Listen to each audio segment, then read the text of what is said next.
Okay student, अस्सलाम वालेकुम। Magnetism and इलेक्ट्रोमैग्नेटिज़म, ये चैप्टर 14 हम नोमेरिकल कर रहे थे लास्ट क्लास में, और उसी को हम आज कंटिन्यू करेंगे।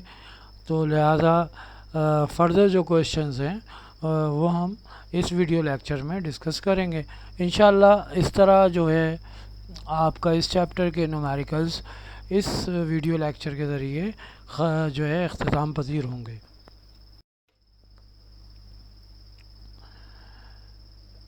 प्रॉब्लम 14.12 आपकी स्क्रीन पर मौजूद है।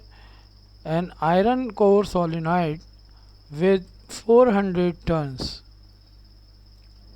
has a cross section area 4.2 centimeter square.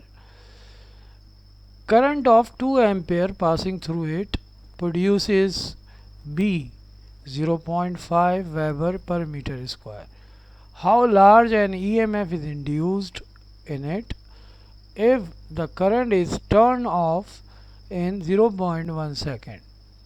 What is the self inductance of solenoid?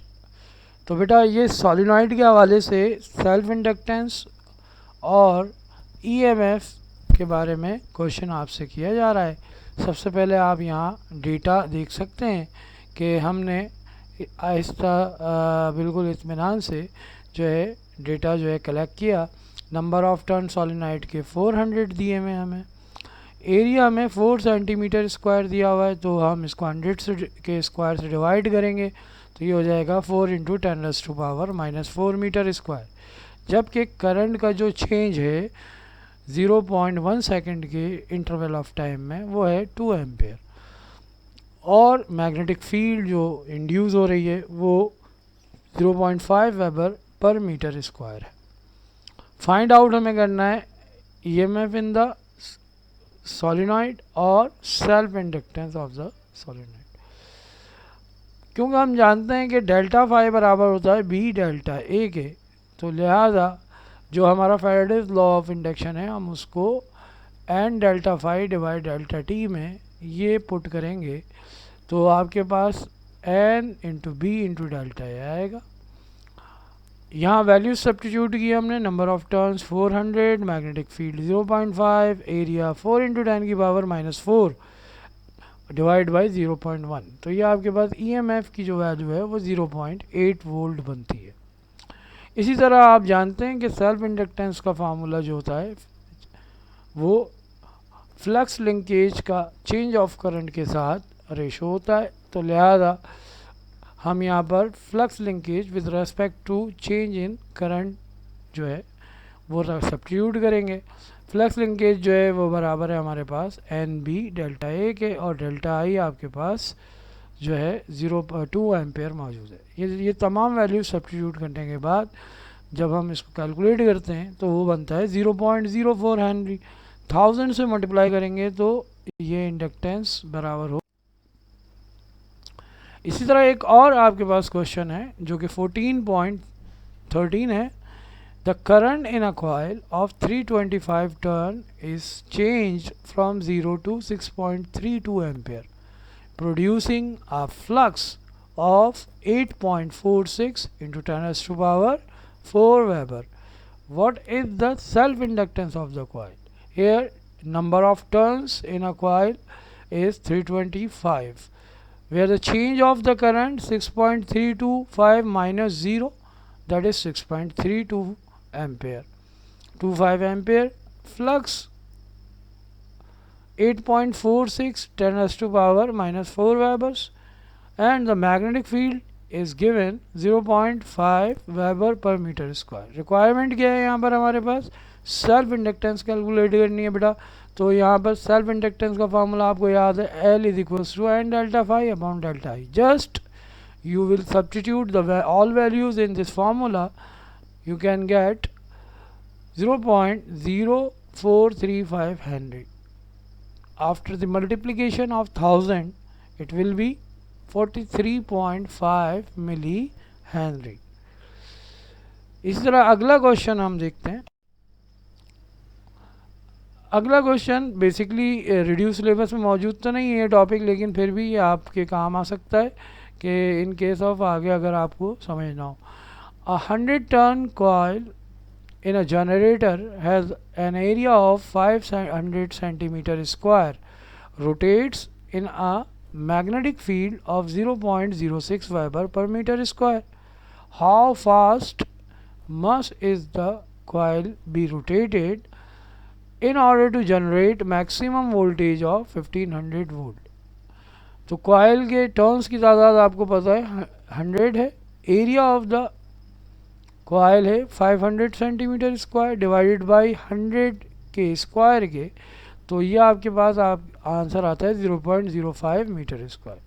Where the magnetic field is 0.05 weber per metre square.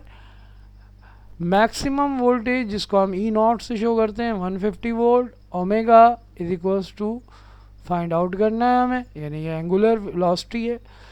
बेटा आपको पता है मैक्सिमम वोल्टेज का जो फार्मूला है ईएमएफ का, जो एसी जनरेटर जनरेट करता है वो होता है एन ओमेगा टाइम्स ए इंटू बी। लिहाजा आपको ओमेगा मालूम करना है, तो एन और ए और बी को हम ई नॉट के डिवाइड में ले जाएंगे और इस वैल्यू सब्स्टिट्यूट करेंगे, तो आपके पास आंसर आएगा 500 रेडियंस पर सेकेंड। जबकि हम जानते हैं कि 1 रेवोल्यूशन 2 पाई रेडियन के बराबर है। तो बेटा अगर हम इसको रेवोल्यूशन पर सेकंड में देखना चाहें तो हम इसको 2 पाई से डिवाइड करेंगे, दैट इज़ 79.6 रेवोल्यूशंस पर second.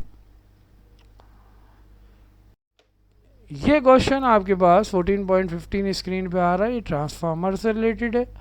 A step down transformer that at the end of transmission line reduces the voltage 2400 volt to 1200 volt.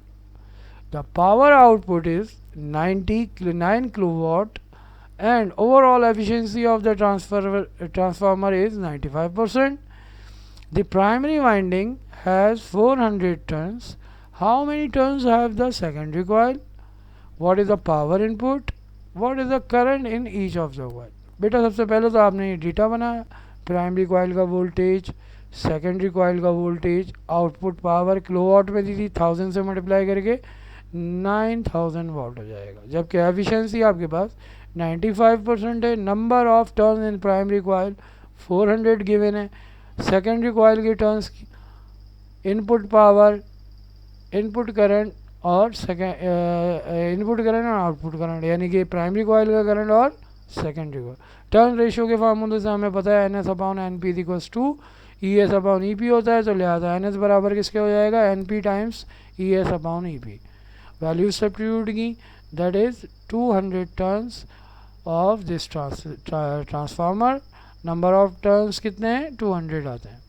Efficiency के फार्मूले को इस्तेमाल किया और जो कि आपकी स्क्रीन पे मौजूद है, P not upon P in multiply by 100, तो लिहाजा P in is equals to P not upon efficiency multiply by 100, या 9000 आपको एफिशिएंसी गिवन है आउटपुट की, 95 एफिशिएंसी 9000 पावर गिवन है और 95% एफिशिएंसी। ये सब्स्टिट्यूट करते हैं तो इनपुट पावर निकल के आती है 9473.7 वाट, यानी 9473.7 वाट या 9.473 किलो वाट भी कह सकते हैं।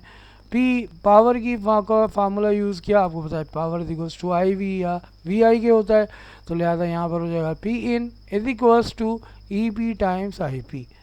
ये वैल्यू सब्स्टिट्यूट की, आई पी आपके पास आ जाता है 3.94। Similarly you can calculate here I S यानी सेकेंडरी कॉइल का करंट, जो कि बराबर आता है 7.5 एम्पेयर के।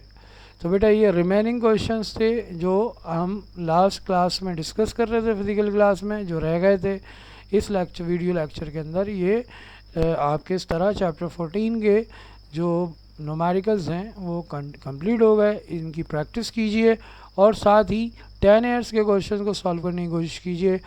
अगर कोई प्रॉब्लम होता है तो हम इंशाल्लाह क्वेश्चन आंसर के सेशन में उसको डिस्कस करेंगे।